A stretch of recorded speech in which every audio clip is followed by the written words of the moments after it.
నమస్తే, welcome to Suman TV. నేను మీ సాయి. ఎప్పుడెప్పుడని ఎదురు చూస్తున్న ఎగ్జిట్ పోల్స్ వచ్చేసాయి. ఒక్కొక్క సంస్థ ఆ ఎగ్జిట్ పోల్స్ అన్నిటి కూడా విడుదల చేస్తున్నాయి. ఆంధ్రప్రదేశ్లో ముఖ్యంగా ఎవరు గెలవబోతున్నారు, ఎవరు ప్రభుత్వాన్ని ఏర్పాటు చేయబోతున్నారు అనేటువంటి క్యూరియాసిటీ ఉన్న సందర్భంలో తాజాగా వస్తున్నటువంటి ఎగ్జిట్ పోల్స్ అన్ని కూడా ప్రజలను ఆసక్తిగా తిలకించేటువంటి పరిస్థితికి క్రియేట్ చేస్తున్నాయి. ఇందులో భాగంగా తాజాగా మరొక సర్వే రావడం జరిగింది. ఈ సర్వేకి సంబంధించి మనం తెలుసుకుందాం. ఈ సర్వే ఎవరికి ఎడ్జిస్తుంది, ఎవరికి ఎక్కువ ప్రభుత్వాన్ని ఏర్పాటు చేసే అవకాశాన్ని ఇస్తుందో చూద్దాం. సో ఇప్పుడు మనం చూస్తున్నాం ఈ సర్వే కోర్టసిస్ సర్వే. ఈ యొక్క సర్వే రిపోర్ట్ను కూడా వెల్లడించడం జరిగింది. Kakarla Chandrasekhar chief election strategist అని చెప్పేసి వారు చేసినటువంటి సర్వే ఈ కంపెనీ ద్వారా. సో ఈ సర్వే ఏ ప్రభుత్వాన్ని ఏర్పరిచేటువంటి విధంగా సంఖ్య ఇచ్చింది ఏంటనే విషయాన్ని కూడా తెలుసుకునేటువంటి ప్రయత్నం చేద్దాం. మనతో పాటు Suman TV news chief editor Keshav గారు. సార్ నమస్తే. నమస్తే. సో ఒక్కొక్క సర్వేలు విడుదలవుతున్నాయి. సో ఒక సర్వే ఏమో వైఎస్ఆర్సీపీ అంటుంది, ఒక సర్వే కూటమి ఉంటుంది, ఇలా రకరకాల సర్వేలు వస్తున్నాయి. తాజాగా వచ్చినటువంటి మరొక సర్వే, ఈ సర్వేలో కూడా ఇది కర్టోసిస్ ఎగ్జిట్ పోల్ అని చెప్తున్నారు వీళ్ళు. ఎలక్షన్ కి సంబంధించి ఒక క్లియర్ స్ట్రాటజీ, అంటే ఈ పోలింగ్ జరిగిన తర్వాత పోల్ మేనేజ్మెంట్ దగ్గర నుంచి చూస్తే కనుక పోస్ట్ పోల్లో జరిగినటువంటి పరిణామాలు మొత్తం ఓవరాల్ గా ఉన్నటువంటి మూడ్ ఆఫ్ ద స్టేట్ మేము కన్సిడర్ చేసాం. దాని ప్రకారం ఎస్టిమేటెడ్ ఫిగర్స్ కొన్ని రీచ్ అయినాయని చెప్పి అంటున్నారు. ఈసారి కూడా మా అంచనాలు ఇవే అని చెప్పి లాస్ట్ 15 years డేటాను కూడా వీళ్ళు కన్సాలిడేట్ చేసి చెప్తున్నారు. అలానే కర్టోసిస్ 24 ఏపీ ఓటర్ స్టాటిస్టిక్స్ చూస్తే కనుక 51% ఉమెన్ ఓటింగ్ ఉంటుంది. అందుకని ఉమెన్ ఓటింగ్ ఎక్కువ జరిగింది ఈసారి ఆంధ్రప్రదేశ్లో. సో మామూలుగా కూడా జనరల్గా కూడా టోటల్ ఓటర్స్లో ఉమెన్ ఓటింగ్ ఎక్కువ ఉంది. మెన్ ఓటింగ్ చూస్తే కనుక 49% మాత్రమే ఉంది. సో దానికి సంబంధించి ఇంకోటి కీలకమైనటువంటి పోస్టల్ బ్యాలెట్ ఫ్యాక్టర్ గురించి. సో పోస్టల్ బ్యాలెట్ ఫ్యాక్టర్లో ఎలక్షన్ డ్యూటీ కోసం వెళ్ళినటువంటి వాళ్ళకి 4,44,218 ఓట్లు ఇక్కడ కనిపిస్తున్నాయి. అలానే 85 ఏళ్ల పైన పడి, అలానే వికలాంగులకి సంబంధించి ఇతర కేటగిరీలకు సంబంధించి అంటే సర్వీస్ ఓటర్స్ ఉంటారు కదా, వాళ్ళందరూ కూడా 27,000, అంటే ఓవరాల్గా చూస్తే కనుక 5 లక్షల పైచులకు 5,48,000 దాకా ఓట్లు నమోదైనటువంటి పరిస్థితి ఆంధ్రప్రదేశ్ ఎలక్షన్లో. ఇది దేశంలోనే హైయెస్ట్. సో వీటన్నిటిని దృష్టిలో పెట్టుకునే పాజిటివ్ ఫ్యాక్టర్స్ ఏంటనేది ఎక్స్ప్లెయిన్ చేశారు. స్ట్రాంగ్ వాలంటీర్ సిస్టమ్, అలానే good perception against Jagan among aged people, rural segment voting, ఇవన్నీ కూడా వైసీపీకి కలిసి వచ్చేటువంటి అంశాలు అంటున్నారు. అలానే నెగిటివ్ అంశాలు చూస్తే కనుక ఏవైతే యాంటీ ఇన్కంబెన్సీగా పరిగణిస్తున్నారో sand policy, dependent on labour, తర్వాత liquor policy, dissatisfaction in employees, capital issue, inflation, municipal taxes, electricity charges, upper middle class, ఇవన్నీ కొన్ని అసంతృప్తికి సంబంధించిన ఒక 10 ఫ్యాక్టర్స్ ఇచ్చారు. ఇక్కడ ఇవి ఒక 10 ఫ్యాక్టర్స్ ఇచ్చారు. సో పాజిటివ్ అండ్ నెగిటివ్ రెండింటిని చెప్పారు. అలానే కాంపిటేటివ్ ఫ్యాక్టర్స్ అగైనెస్ట్ కూటమి ఏం తీసుకొచ్చింది అనేది, స్ట్రాటజిక్ పోల్ ఈక్వేషన్స్, అలానే ప్లాన్డ్ సీట్ డిస్ట్రిబ్యూషన్, అలానే ఓవరాల్గా చూసినప్పుడు ఓట్ షిఫ్ట్ అలయన్స్కి ఎలా జరిగింది అనేది, టీడీపీ సూపర్ 6 మేనిఫెస్టో ఏ విధంగా ఉంది, grass root campaigning and social media usage, అలానే Lokesh padayatra effect, Pawan Kalyan strong presence in Godavari districts, so portraying Chandrababu as need of AP అనేది ఇక్కడ వీళ్ళ పాజిటివ్ ఫ్యాక్టర్స్లో ఒకటిగా కనిపిస్తుంది. Existed anti incumbency on Jagan's government, political crisis management strategies by Chandrababu Naidu, and demographic political research in all constituencies. ఇది వీళ్ళు ఇచ్చినటువంటి ఫ్యాక్టర్స్, ఇది ఫైనల్ గా తేల్చినటువంటి నంబర్. వీళ్ళు ఇస్తున్నటువంటి సర్వే అంచనాల ప్రకారం వైసీపీకి 64 నుంచి 66 స్థానాలు గెలుస్తుందని, టీడీపీ 94 నుంచి 98 స్థానాలు గెలుస్తుందని, జనసేన పార్టీ 8 నుంచి 10 స్థానాలు గెలుస్తుందని, బీజేపీ 0 నుంచి 2 స్థానాలు గెలుస్తుందని. అంటే క్లియర్ గా ఇక్కడ కూటమి అధికారంలో వస్తుంది అనేటువంటిది ఈ సర్వే మాట.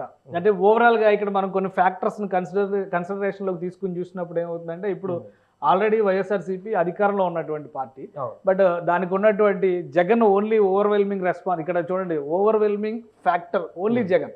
ఆ పార్టీలో జగన్ తప్పితే వేరే ఏమీ లేదు. అలానే anti incumbency in semi rural and urban voting is vital factor in this elections. వైసీపీకి నెగిటివ్ అయింది అదే అని చెప్తున్నారు. అలానే YSRCP fully focused on welfare schemes only. ఈ ఫ్యాక్టర్స్ని బట్టి చూస్తే కనుక ఓవరాల్ గా రాబోయేటువంటి సీట్లలో తగ్గుదల, 2014లో వచ్చినటువంటి సీట్లు ఇంచుమించుగా ఆ సీట్లు వస్తున్నట్టుగానే మనం చూడాలి. 2014లో కూడా సేమ్ ఇదే కూటమిగా వచ్చారు. అప్పుడు జనసేన పార్టీ పోటీ చేయలేదు, ఇప్పుడు జనసేన పార్టీ పోటీ చేయలేదు.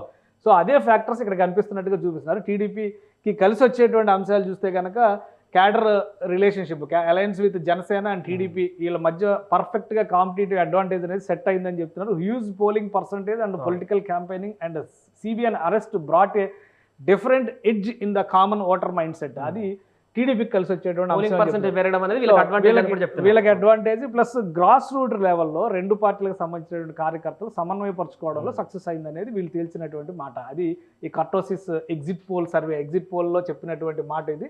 సో ఇదే ఫ్యాక్టర్స్ జనసేనకి ఏ విధంగా ఉన్నాయో చూద్దాం. Janasena shall have good significance in all contested seats, అంటే అన్ని చోట్ల కూడా బలమైన పోటీ ఇచ్చినట్టుగానే మనం చూడాల్సి ఉంటుంది. 21 సీట్స్లో కంటెస్ట్ చేసింది కాబట్టి except Pawan Kalyan there is no second level cadre. Janasena needs to improve from grass roots. ఇది ఫస్ట్ నుంచి కూడా అంటారు, ఎందుకంటే కింది లెవెల్లో సరైనటువంటి నిర్మాణం లేదు. ఫస్ట్ నుంచి కూడా పవన్ కళ్యాణ్ ఏమంటారు, మేము కలవడానికి కారణం ఏంటంటే టీడీపీకి ఆ నిర్మాణం ఉంది కాబట్టి మేము, కానీ టీడీపీ నిర్మాణం జనసేనకు రాదు కదా.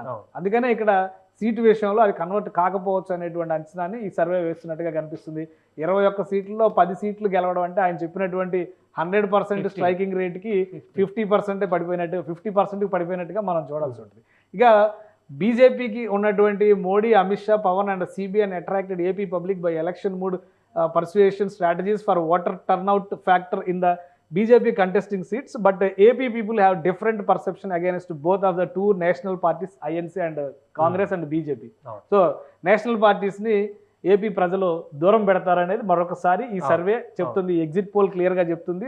0 నుంచి 2 అంటే 10 సీట్లు తీసుకున్నాయి. యాక్చువల్గా అలయన్స్ స్టార్ట్ అయినప్పుడే అసెంబ్లీ స్థానాల కంటే కూడా లోక్సభ స్థానాల మీద ఫోకస్ అన్నారు. బట్ లోక్సభ స్థానాలతో పాటు అసెంబ్లీ స్థానాలు కూడా కన్సిడరబుల్ నంబర్లో తీసుకున్నారు. సో అది పెద్ద ఫెయిల్యూర్ అవుతుంది. అంటే వాళ్ళకి ఇచ్చినటువంటి, అంటే ఇక్కడ ఒక 10 సీట్లు 11 సీట్లు అనుకుందాం, ఇక్కడ చూస్తే ఒక 8 సీట్లు పోతున్నాయి. మొత్తం కూటమికి ఇచ్చినటువంటి 31 సీట్లో 19 సీట్లు పోతున్నాయి అనేటువంటిది తెలుగుదేశమే వన్ సైడ్ ఫైట్ చేసినట్టుగా కనిపిస్తుంది.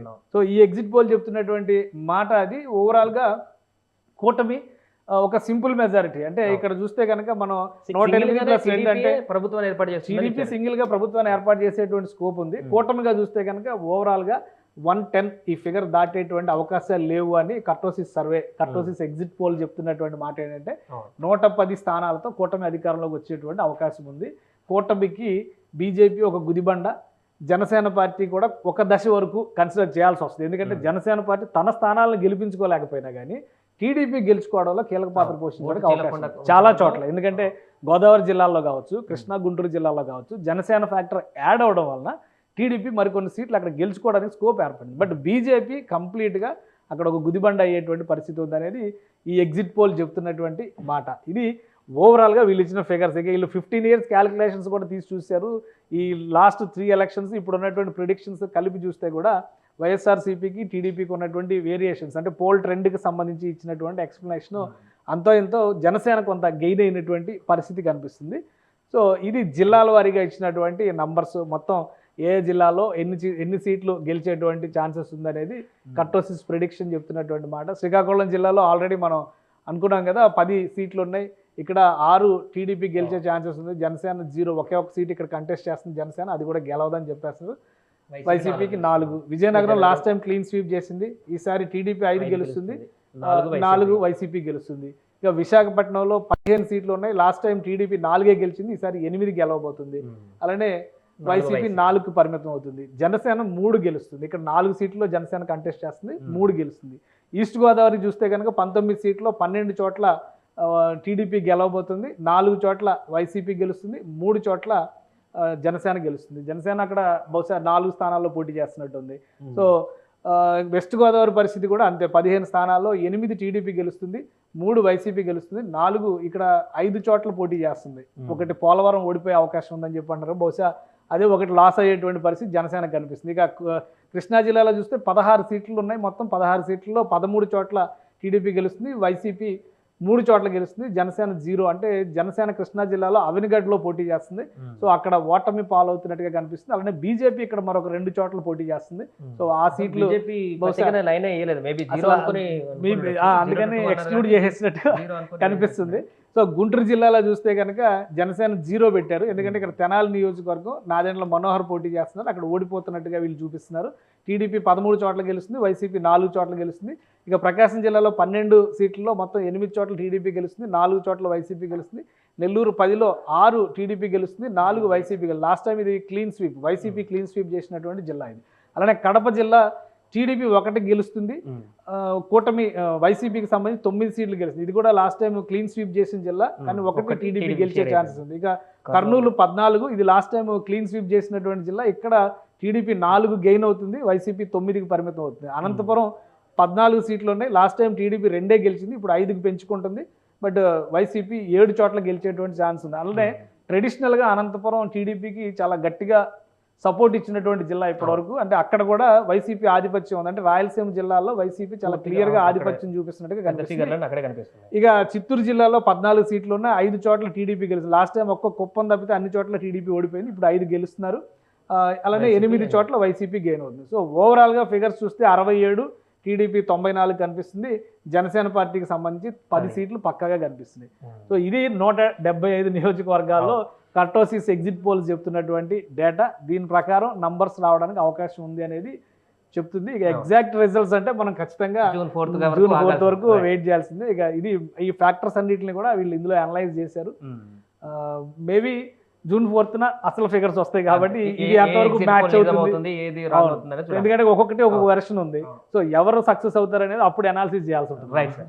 సో మొత్తానికి అది కర్టోసిస్ ఇస్తున్నటువంటి సర్వే ప్రకారం చూస్తే పూర్తిగా ఈ సర్వే ఆంధ్రప్రదేశ్లో కూటమి ప్రభుత్వం ఏర్పరచబోతుంది, టీడీపీకి 90కి పైగా స్థానాలలో సీట్లు లభించబోతున్నాయనేటువంటి విషయాన్ని స్పష్టం చేస్తుంది. వైసీపీ 64 నుంచి 66, 70 మధ్యలోనే సీట్లు వచ్చేటువంటి అవకాశం ఉన్నట్టు కూడా చెప్తున్నారు. సో ఈ సర్వే పూర్తిగా ఏపీలో టీడీపీ ప్రభుత్వమే రాబోతుంది, మరొకసారి చంద్రబాబు ముఖ్యమంత్రి కాబోతున్నారనేటువంటి విషయాన్ని అయితే స్పష్టం చేస్తున్నారు.